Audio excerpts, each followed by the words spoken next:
as I hide and grieve. There's nothing I can do to bring you back. Delicately grieve, just hiding from myself the depths that I truly need to recognize. Hopelessness is tearing me apart. Truth within frustration. Yeah, apparently that's what came out. I'm really gonna reflect on what happened. We went from frustration to spirit and love. This is the most beautiful thing we can experience in life. I feel frustrated, then it will show me more truth in my life. Openness. Acceptance. Expressiveness. Forgiveness. I love to make the pain beautiful, you know? Yeah. I think it's very poetic, like feeling is poetic, and it's like a blessing in a way that we can create from that and learn so many things. You don't want to look at it, so you avoid it or hide it. When you do look at it, there is beauty there. There is absolutely beauty. Yeah. Just feeling is beautiful. Yeah. You know, feeling is beautiful. Hello and welcome to Just This, Truth Within Frustration with Anais.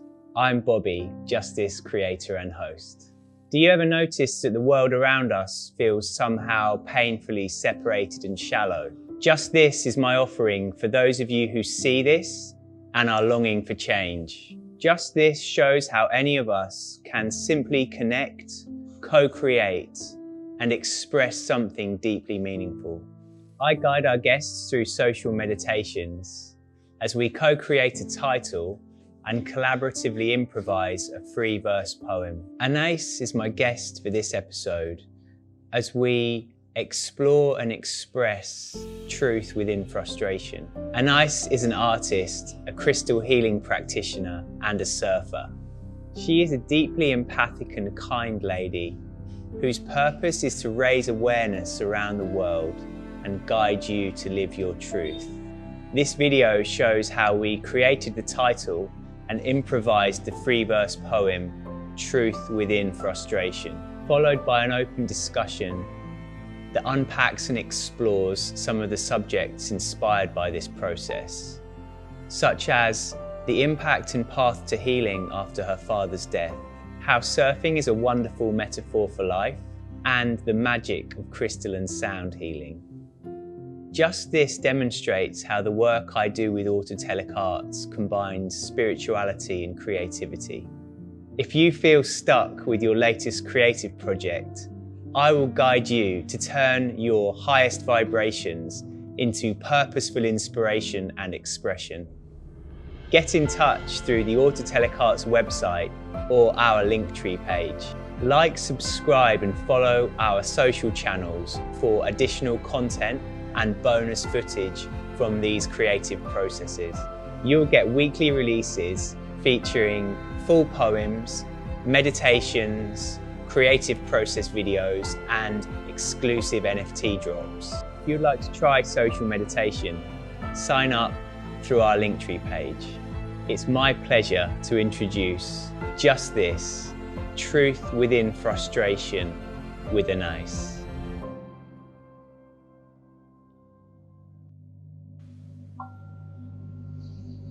What is needed? What is needed? Openness. Acceptance. Expressiveness. Forgiveness. What wants to emerge? What wants to emerge? Light. Love. Brilliance. Sorrow. Maybe I feel like acceptance and forgiveness is kind of together. Yeah. You know? Which would be the main one for you? Forgiveness. Forgiveness, cool. I guess also feeling like there's a power in frustration and sorrow, and maybe it's a surprising aspect to it as well. Totally, yeah. Interesting. the gifts of the negative. What came just now was move frustration in love. Move the frustration with love. Yeah, it ties into more with, we've had truth as a key thing as well. Truth behind frustration. But truth, honesties are two very important words, I guess. Truth within frustration. I'm really feeling that. How about you? Yeah. So do you think if I make it bold, that could be our subject for today? Yeah. Truth within frustration. Yeah, that'd be good. May truth within frustration arise. May truth within frustration arise. May truth within frustration arise. May truth within frustration arise. As grieving delicately, I smile on the outside, shivering away, not allowing the tremors or trembles to be seen. How can I possibly process this depth, this hurt, this pain? As I hide and grieve, there's nothing I can do to bring you back. Hopeless to help you, hopeless to save you from this tragedy. You disappeared in an instant, and I was not able to give you my hand, to keep you alive, to keep you from disappearing. Emotional power, it is inevitable. Tingling, growing, expanding, the depths, the coursing, rushing force of my hidden emotions become inescapable.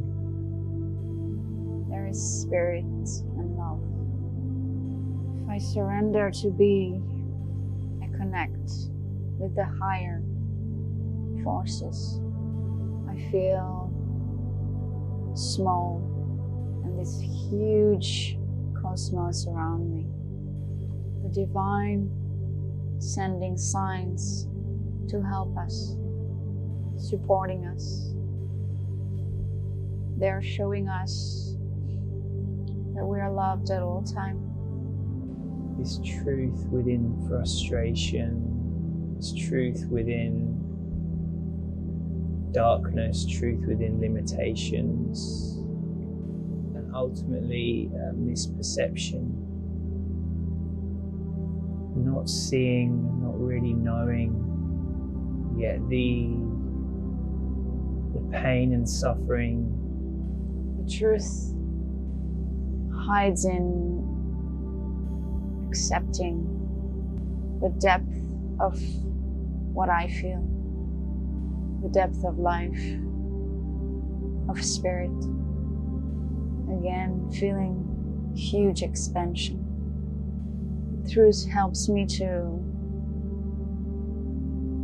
reconnect, to feel higher, greater. Even though I get lost and stuck in frustration, I lose balance between feeling emotions and honoring my truth.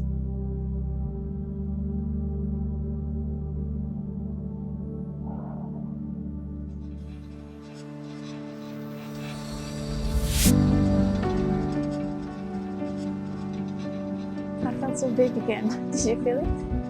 I was so big. I was like this. Amazing. I was like so tall, like. Thank you so much. Thank you. Thanks for giving space, holding space. Yeah, my pleasure. First of all, just want to say thank you so much for joining me today, being my guest. Thank you for holding space. My pleasure. Truth within frustration. Yeah, apparently that's what came out. Yeah, interesting, really interesting experience, honestly. So many images and emotions, you know, still in my head now, and I'm really gonna reflect on what happened, like what came up, you know, and all of that. What have you got particularly alive that's in your head now? Well, when we did the seeds, right?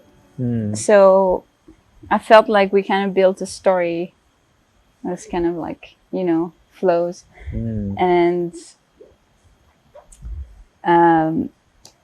one of my seeds was hopelessness, because before you said grieving delicately, and that's something that really resonated with me in my heart, about my father, passed away 15 years ago, and it impacted me in a way that's totally how I feel, that I'm grieving delicately, because it's something that you do in silence and that it's made slowly. You know, grieving is a long process. But also then after, the hopelessness resonated because he committed suicide. So it really hit me how much that emotion was still there, of like not being able to save him, you know, because as a kid, well, you always feel like, as a daughter, you know, I want to do something for helping, and I couldn't save him. So this is something that was really emotional for me, and it, like the moment, because I didn't thought about like him at all. Of course, I think about him, but when we were doing the work, I didn't thought about him. And then when you said that word that came up, you know, in your field, grieving, it really came up. Like, you know, I was like, oh, there's that too. Like, so that emotion is like really still present, and I feel really hurt deeply, because this hopelessness of not being able to help someone, especially your parents, you know, and then that person disappears just like in an instant, you know. So this is something that had a huge impact on my life, and still has an impact apparently, because it came up again. So then I understood, like, okay, that emotion is really present, and then came also the damage. So that was like the broken glass. I really felt like, you know, something that is scratched and, yeah, damaged, like in my heart, and that maybe that one is still open, you know, even though I've been working on myself for 15 years. So it's a process. So that was really strong for me. Wow. Yeah. Thank you for sharing that. Like, even though we've known each other for a number of years, I didn't actually have any insight into that aspect of your history with your father. So thank you so much for sharing it. Yeah, no worries. I'm deeply touched that it emerged, and I guess this is part of the intention for me, is that by coming together and connecting, it can maybe bring these things through that people, maybe it felt like it needed to be expressed now, or I think so. At least put some light on. I feel like, you know, now I really see it, and maybe just acknowledge it, because maybe because I've been working like on myself for so long, and then you think like, okay, that's wrapped up. Mm-hmm. That's all good. I mean, I've made peace with that. Yeah. I've a lot of forgiveness, and I truly embrace my father and his spirit.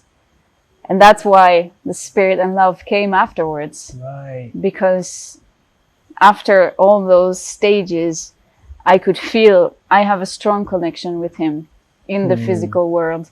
I know he's sending me really big messages and songs, dragonflies. Like I have dragonflies like land up on my fingers. I found a dragonfly in the middle of the ocean. Wow. I saved it, and I literally like took the dragonfly and I brought it back to the shore. That's weird. See? Yeah. A butterfly just came on top of your head, man. He's definitely around, and I know it. So I guess, of course, there's the pain, but then there's also the spirit, and our connection is really strong. I didn't lose him, even though in the physical world I did lose him. And that's the pain that we feel, it's inevitable as a human. So I've been processing this grief, his loss and everything as much as I can, as I could. And well, apparently I still have like some open wounds and something going on, of course. Maybe I didn't acknowledge it enough, or remembered about that, to take care about this part of my sorrow, my pain, because of course it's something like that was devastating as a daughter. Losing a parent, losing a child. I think this is, or even a close friend, as young adults. I was 18, so it's really dramatic, especially with suicidal people. So yeah, that was a big part. That's a big part of my life, and maybe I didn't acknowledge it enough today. Thank you so much, by the way. Like, I'm really, really touched, and I guess the connection during the practice is really related to this. It's like you talk about the connection that you still have. Yeah. And that's so beautiful to hear as well.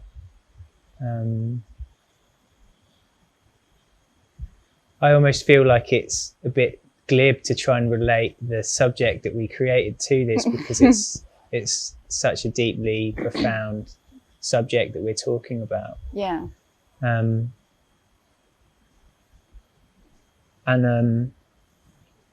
Yeah, I mean,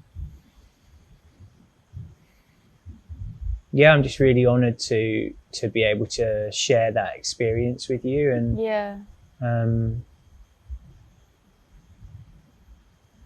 like how does it feel actually now that we've been through it and you've rekindled with those emotions? I'm gonna have to like let it sink, because of course it's making me emotional. I got really emotional when we did the poem, and then all of that came, and I could really feel again this almost like rage of like, I want to help, and this anger, it's hard to process, because what do you do with it? Because no matter what, I'm not gonna bring it back, right?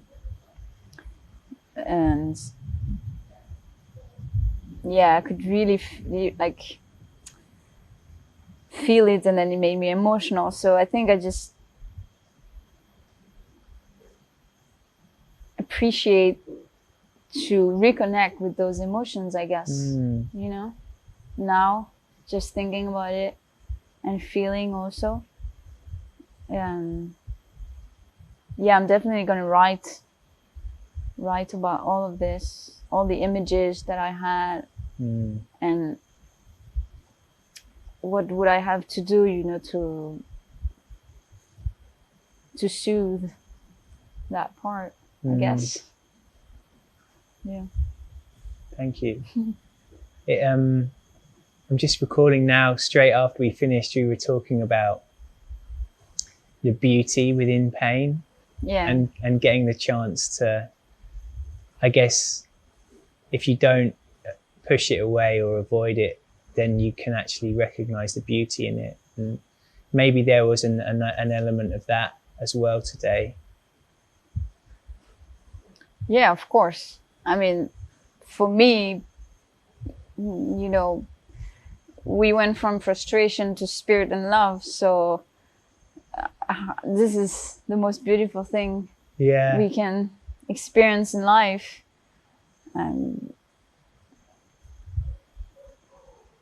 Just noticing that we are connected to the spirits, and this is really something that I cultivate every day since, you know, 6 years since I arrived in Bali. It's like even stronger because my way of thinking evolved a lot. So before I had some signs, but I was scared. So I guess, you know, those energies, they're not gonna push it. They're not pushy. So if you're scared, they're not gonna come. But then the more I accept it, the more I can receive those messages. Messages meaning just like the butterfly flying on top of you when we're talking about it, or like dragonflies or musics. But yeah, I feel like it's so beautiful that from this frustration we can process and find peace when we forgive, and then when we accept our emotions, accept ourselves. But we have to be willing to do it, and like do some experiences like that, like with you, or some healings, so that we process those emotions. Yes. Thank you. Yeah. So what I'm hearing there is it's sort of like a kind of a willingness to engage with and process them, and maybe even creatively engage with these deep feelings or deep pain can be really powerful. Yeah. I wonder how there's been ways that you've worked like that, or still do work like that, or with my emotions and creatively as well. Well, painting is a great way, you know, for me. That's a great way to like process things and express things on the paper as well. Writing like poems, like we said, like I love to play with words and the beauty of this sadness, you know, the depth of the emotions as well. Something that really fascinate me. For some people it's a bit too deep, I guess, because it hits them like, you know, deeper, and they're not ready to see what's deep there. But there's so many beautiful things, and music as well, I guess. Now that I'm doing the sound healing also, you know, sometimes I'm also not feeling that great when I do a session, and then it heals me. You know, of course I hold space for a group, and then I give my power and just channel the energy of the divine, but it's also nourishing me in a way. So yeah, there's so many beautiful things to do. Art, music, writing, all of those are pretty great. Gardening. Just touching nature.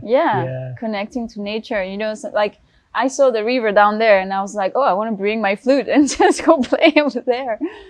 Oh, wonderful. So you play flute as well? Yeah. Oh. Just learning, you know, because it's...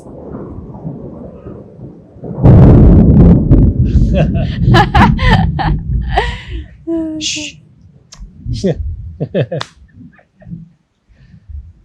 Yeah, I'm just learning, but I love it. It's so nice. And the only way to practice, you know, is to connect to nature. The flute is connected to the wood instrument, right? So to be surrounded by nature, by the trees and all of that, when you feel the element, then you can translate the energy and flow with intuition for playing. It's like intuitive instruments. I don't know how to play the flute. Like, I'm not going to play you Mozart on the flute, but I can play you a melody that will carry your soul to peace or guide you to stillness and relaxation. Yeah, it's so really interesting. The flute, actually, I realized that I enjoy it a lot. Probably because it heals me, you know. Of course, we are attracted to the instruments that help us the most, but sometimes the ones that we don't like are the ones that we actually need, because that's the area we need to work on. It's interesting. You can actually know yourself pretty good if you know which instrument you like to play, for example. Wow, that's interesting. Yeah, it's really interesting. Yeah, with my sound healing teacher, I learned so much. I was really like, wow, okay, that's like next level understanding. It's like traditional Chinese medicine related with the elements. So it's really interesting. Wow, so that must have been such a wonderful journey to learn and become a sound healer. And it sounds like it directly enriches you. Oh yeah, it was already fully healing for me in the first place. Yeah, for sure. Every time I was, because there was like 2 different level of my sound healing training. And the first one, I was a mess. Like when I went there, we did 1 full week. So we practiced, of course, but they give us sound healing and then we learn things and play instruments. But when you play, of course, you have the vibration. So at the end of the day, you're so tired because you like all those vibrations synced into your body and moved emotions around. So it's like a huge cleansing. At the end of the week, I was like, I feel much better. But then you go back into life, you know, traffic, constrictions, noises, whatever. I'm really sensitive. So those ones make me really stressed. And then I get like hyper active again. But each time I go there, it's like a retreat, 1 week, and coming back to center, coming back to what matters, you know. I feel like it's really important. And I imagine that with your experiences you've described and your history of healing and the trauma that you've experienced, see that you must bring a real depth of wisdom and experience to those that you work with and help. Well, I hope so, yeah. I hope so. I just use my experience, you know, to guide other people. They doing the work, but I just give tools, like just like you do, and guiding them, you know, to arrange their life so that triggers are like reduced or stress levels are reduced. It's little things that I applied in my life that helped me. It's a long-term work, but that helped me slowly coming back into harmony. And it's a lifetime work, you know. I'm still working on it. Like it's not like, okay, I'm all done. I'm like so wise now. But I learn every single day. And sometimes I'm so sick of learning, you know, because we do the work and you do the work and you do the work and it's constantly in your head. Then you kind of like burned out from trying to learn on yourself. So it's this balance, you know, into play and self-development. And I learned that the hard way. I think all therapists or energy healers or whatever learn this the hard way. Butterfly again. learned this the hard way because we want to learn and improve so much. Uh-huh. I don't know if you feel that in your life, but yeah, for me, I mean, it's a constant questioning of things, which brought me doing the things that I'm doing today, and I'm so grateful for it. But sometimes you need to learn to play as well. Yeah. It's And important. yeah, I mean, I guess one thing I want to ask you to share with us is like, what are the array of ways that you do work with people, or how maybe people can find you to get in touch if they're inspired by your story? Yeah, for sure. Well, I work in Maja Healing in Umalas. It's a hypnosis center. It's a holistic wellness center. And I give sound healing and crystal healing over there. And my session is really a combination of crystal or sound healing, which works as a cleansing, a support, reducing stress levels again in the body, coming back to center, but also a real support. So more in the way of life coach tools, you know, and weekly support, so that the person will have a session that is cleansing first, then we start on a really good basis, and then from that we slowly build up like a new routine to feel better, because most people are stressed, like we don't really help ourselves, you know. We eat not good, and then we don't exercise, and da da da da da. So by putting small goals, can be like just, okay, you're gonna meditate 5 minutes in a week, the first step, right? Let's say for someone who's like so stressed out, and then the next week they did it, okay, now you continue, you're gonna do it twice in a week, and then we build up and we cleanse in the same time with like a monthly crystal healing or sound healing. And I also do the group sound healing, which are really amazing. I love to have this energy, which is different because, well, as a group, you know, we kind of share and meet new people and everything. Yeah. So I always love to have those small groups. It's only 5 people maximum at Maja. But yeah, it's really interesting, and everyone has different ways of reacting to the sounds. So for me, it's like a study, you know.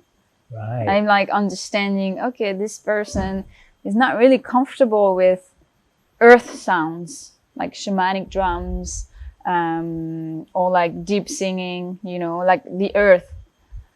And then they'll be comfortable more in the celestial realm, we call it. It's all the instruments related to the angels, the stars. So crystal balls, they are more like celestial realms instruments. And that's how my teacher showed us the work.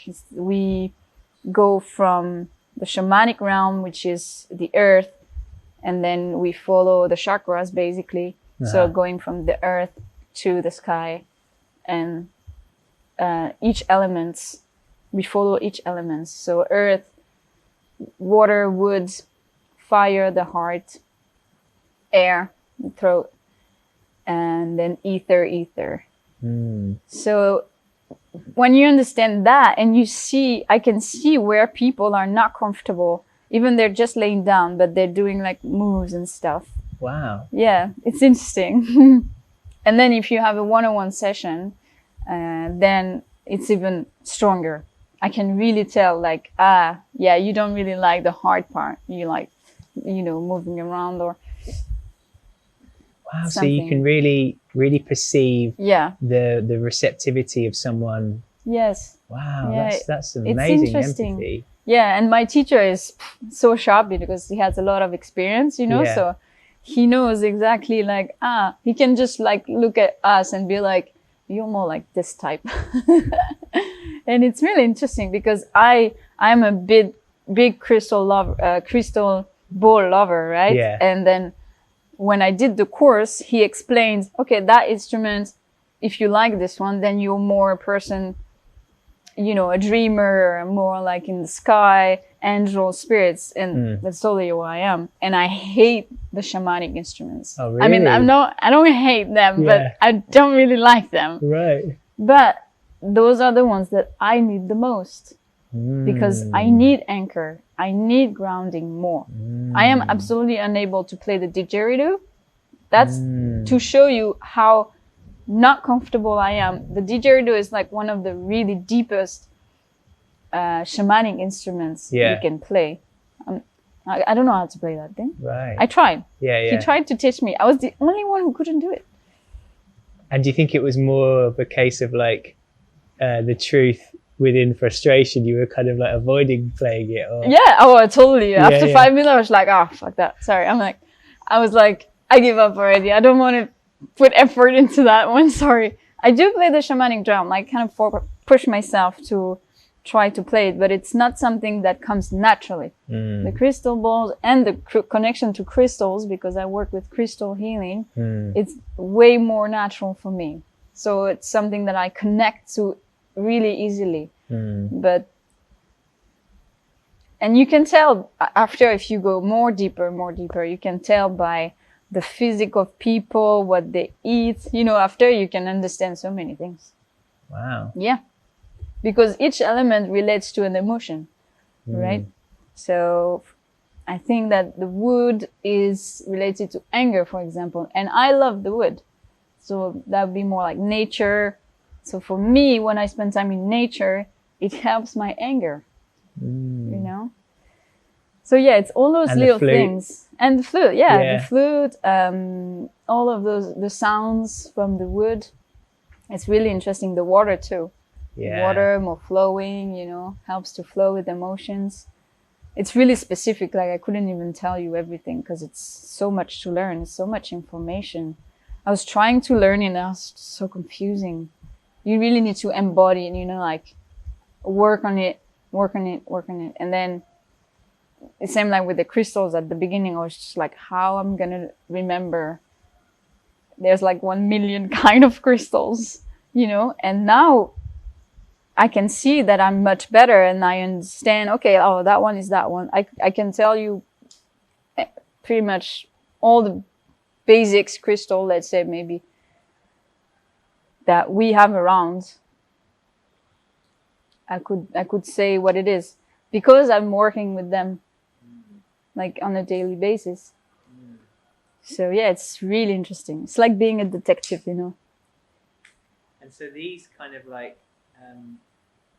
skills or modalities have sort of come in as you progressed on your healing journey. Is it safe to say that?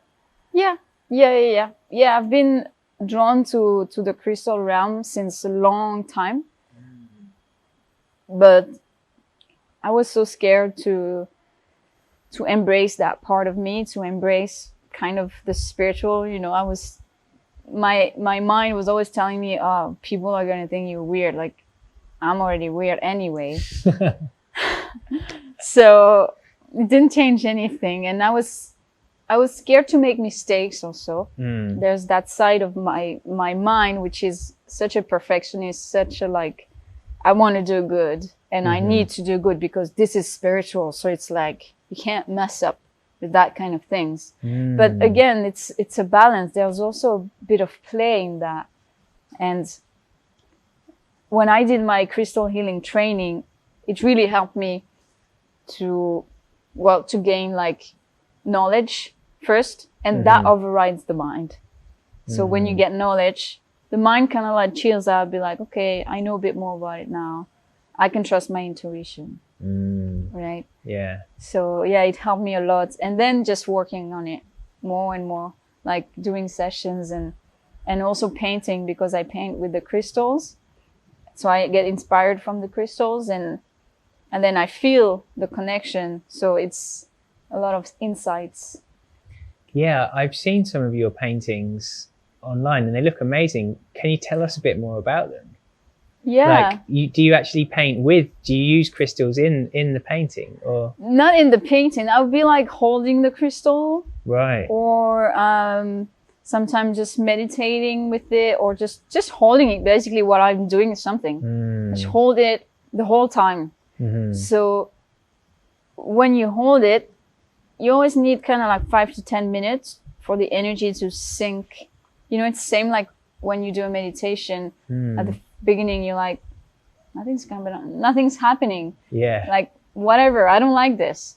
But if you just push a little bit further, there is something at some points that clicks, and like we just experienced, like something expands, or you never know what's coming, you know? Yeah. So when I paint, when I get ready or prepare my gear and stuff, I just hold it and then just go with the flow. Like, yeah, just, I'm not really thinking much. I just feel, I'm not really thinking about what I feel too. I just flow with what comes. And Beautiful. Yeah, my mind is so strict that I really override my mind. Otherwise I would never paint. Like we talked before, it's something that's been really hard for me. And I'm proud of myself today for being able to do what I do. I'm not saying that it's amazing. It's just is. And for me, that's already pretty good. Because my mind was controlling everything before. And now I could do that. So the crystal helped me a lot. And, so I love that. So you like intuitively use the energy that you feel from the crystal to create the atmosphere and the way the painting is. Yeah, the colors. Yeah. Yeah, colors relate to the crystals as well, sometimes shapes. Yeah, something like that. And then comes a kind of healing intention into the energy of the painting. Yeah, so that painting it takes on its own healing intention and energy. Then it can work like a symbol, you know, for us to remember courage or love, surrender, or truth, you know. I should do one with truth now, it's just a symbol. And then each time, you know, if you put that in your house, and each time you tell yourself, every time that you see that thing, that painting, you will remember that word. And then it becomes a habit. And then you apply that in your life. That's how it works, right? You just repeat, and then it's being applied in your life as a new way of doing, being, thinking. That's how we override the mind. Yeah. I mean, I can't believe we haven't even talked about surfing yet either. Because obviously we're touching on water a bit earlier on. And that is clearly a massively healing activity, isn't it? Oh, yeah. You know, I mean, I just love going in the water. You know, that just does so much for me. Definitely. Yeah, it's deeply powerful. How do you feel about that? Yeah, it's deeply empowering for me. And I did a full podcast on that because I wanted to explain the depth. Maybe you could just share quickly the name of your podcast. Yeah, my podcast is Facing Blank Pages, Podcast and Meditation. So it's on all platforms like Spotify, Apple Podcasts, Anchor, and some other thing that I don't remember. Thank you. Sorry to interrupt you. Yeah, it's fine. But I did this podcast on surfing, and I like to go deep into stuff, you know. I don't like the surface level. And I wanted to explain the depth of surfing because, okay, we can say, surfing is fun and it makes me feel good, but that's not enough for me. I wanted to understand, like, what is it that makes us feel so good when we're doing it? You know, why? What is it? At least for me. And then I felt really grateful because so many people resonated with that and felt like inspired. And oh, wonderful. Yeah. What kind of feedback did you get? Just like people resonating with what I said. They feel the same, but they don't know how to say it, you know, or it inspires them to get out there more and believing themselves. Or just, I did also a podcast on confidence for surfing. And then some people texting me like, oh, thanks, I'm just going to get out there and now I'm going to be confident to take that drop, blah, blah. Like, for me, this is just, I'm so happy to receive this kind of text, afterwards. Yeah. But, yeah, surfing really, I think, first we connect to all the elements. So like the water, but not only, it's like the sky, the clouds, the wind, energy that moves, and I feel like this movement, the waves, we kind of embody it, and it makes us understand that, sometimes there's chaos and sometimes it's flat. And if you look at the ocean, it's just like us. We are the same. Sometimes it's a huge mess within or in our life, and sometimes it's just chill. And it's just the way it is. It's never going to be flat all the time. That's going to get pretty boring. Yeah. So just to understand that, and when we connect to the elements, to the water, and the mind switches off. We focus on the landscape, and when we focus on nature, basically, we come back to like the core of our essence. I feel like it's something that we lose in society, in modern society, in our jobs, if it's crazy jobs, And this connection is so essential. I think it's the starting point of any sickness, when we lose touch with this essence within our heart, within our soul, of just being, feeling alive, just being there and like watching, not thinking, I have to do that. I need to text whoever. This is pollution. It's good at a certain level, but it's too much.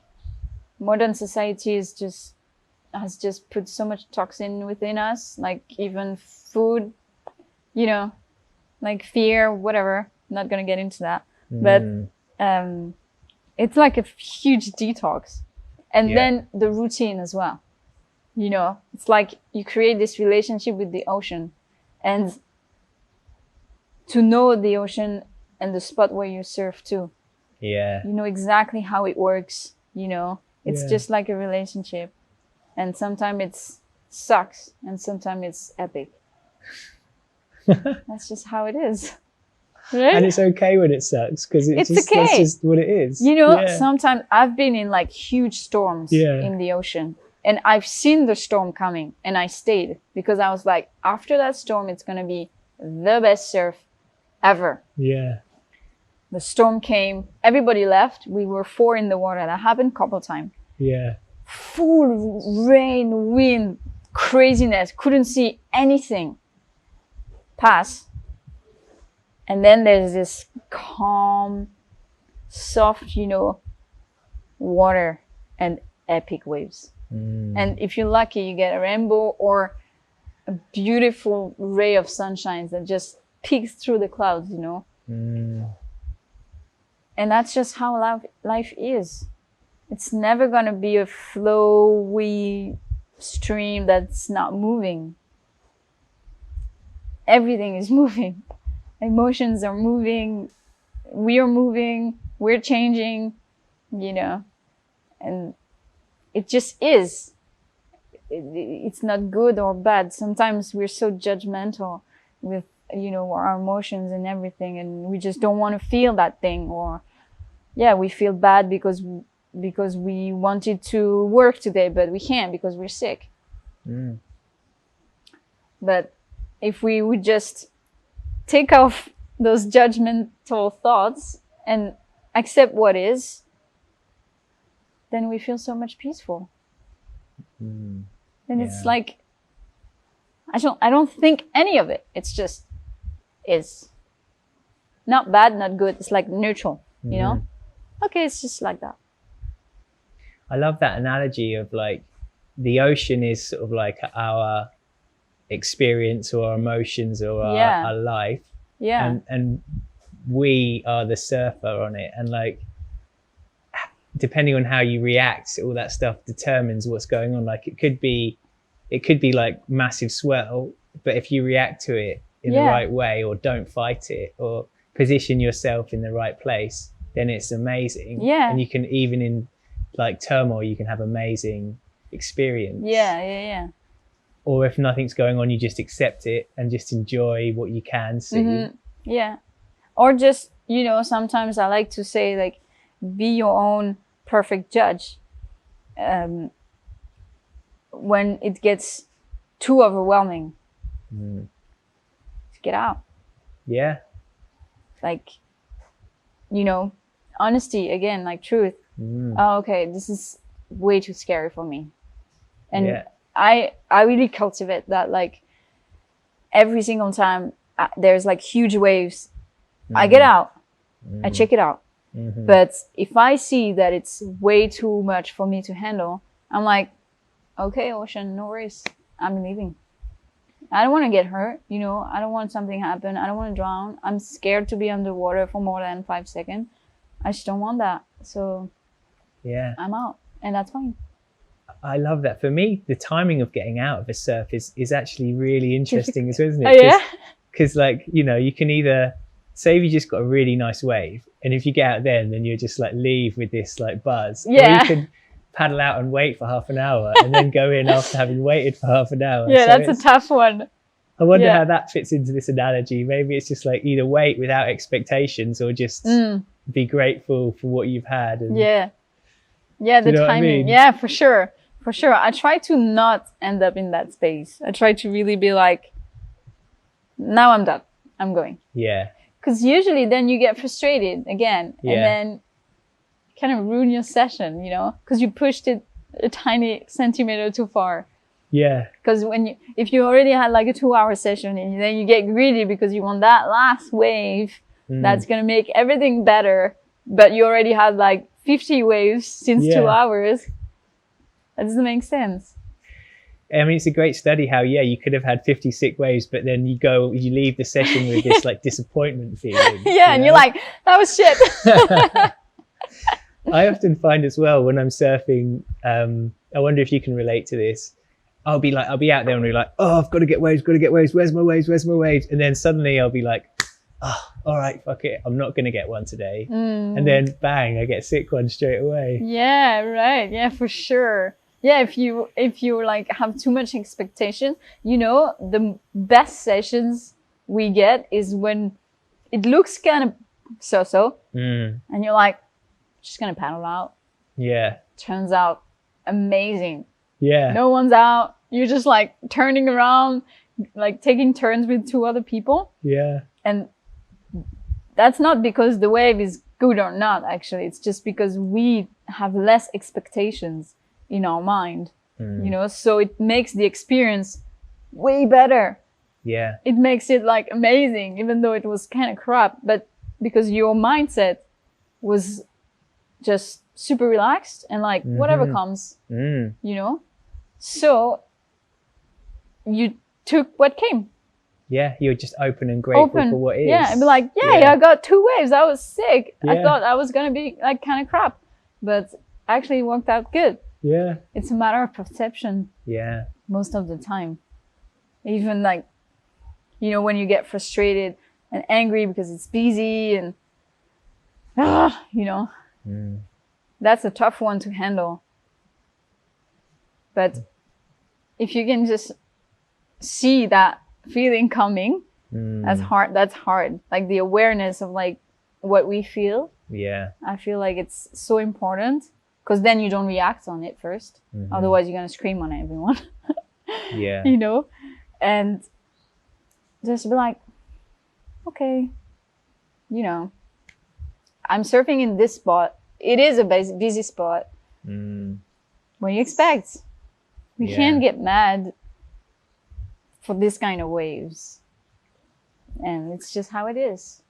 I mean, I think that's a great practice for like just generally getting For annoyed with everything. people in life as Yeah. well. But, Yeah. yeah. So I think we probably wrap up soon. But before we go, I would just love to ask you one more thing, which is in the context of your life story that we've talked about today, and having experienced deep emotional trauma and pain, Yeah. and gone on a journey to heal yourself and expanded that to become a healer with your own modalities that you've talked about. Yeah. I wonder what advice you could give quite simply, like say for instance, if there is anyone out there that's watching this who has experienced a really big life trauma, similar to one that you experienced with your father. What advice would you give them, or are there any kind of like some simple steps that they could maybe take to begin that journey of healing themselves? Well, I think the first thing is just asking for help, and reaching out, sharing with people that from your environment also that you trust, that you can share like how you feel, that will support you, because I feel like support is really important. And asking for help for a therapist, hypnosis, or doing some kind of crystal and sound healing to start moving those emotions. But first we got to be aware of like what's the emotion and like what's going on. So yeah, I guess just reaching for help, and again, truth, being honest with ourselves, and like, okay, I need help, and there's nothing wrong with that. Like I did a podcast the other day with my own hypnotherapist, and we talked about that we are here to help, and we've been through a lot so that we can help. So I think accepting to get help, here in Bali, it's already really open about this, but in modern society, I feel like it's still something shameful, or like people think it's for that other guy, not me, or like crazy people or whatever. We're in 2022, but people still talk like that, and it's pretty diminishing, So just understanding that we need help, and that's totally normal. I mean, like we all need help. We have all emotions, and emotion are just normal. And if the environment you're in is not helping, that's okay. There's many other people that are gonna help and support you. Like we don't need to share with family what's going on. You can share with your therapist. That person will hold space, like just like you hold space for me. And I hold space for my clients. So yeah, I think that's the first step. Realizing we need help, and then creating a life that makes you feel better too. Step by step. Again, it's process. One thing after another. Not like, okay, I feel good.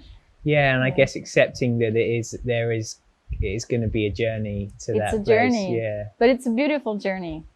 Again, that beauty of emotions, it's hard. I'm not going to say it's easy. Like I've had really rough times, and still sometimes I have a rough time like everyone else.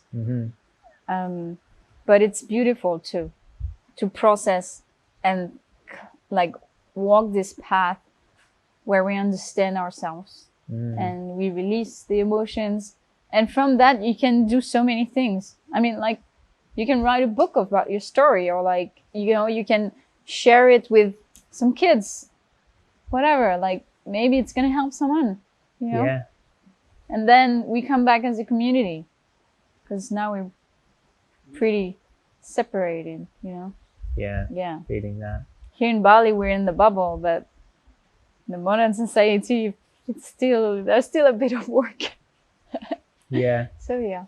yeah, I'm really an advocate for connection and helping each other, as you know. So yeah, I really resonate with that. Yeah. So maybe thank you so much. I'm so grateful Bobby. for the practice and our discussion and connection. It was really amazing. My pleasure. Thank you. I'll see you on my podcast next time. Sure. Can't wait. Be an honor. Perfect.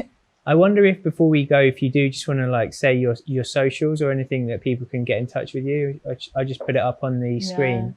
Yeah. Nice. All right. Thank you so much. That's it. Take your mic. Yeah. Thank you. Thank you so much. Just in time for the rain. Yeah. What a lovely morning. I'm so happy. happy. That was great. And we got lucky with the weather.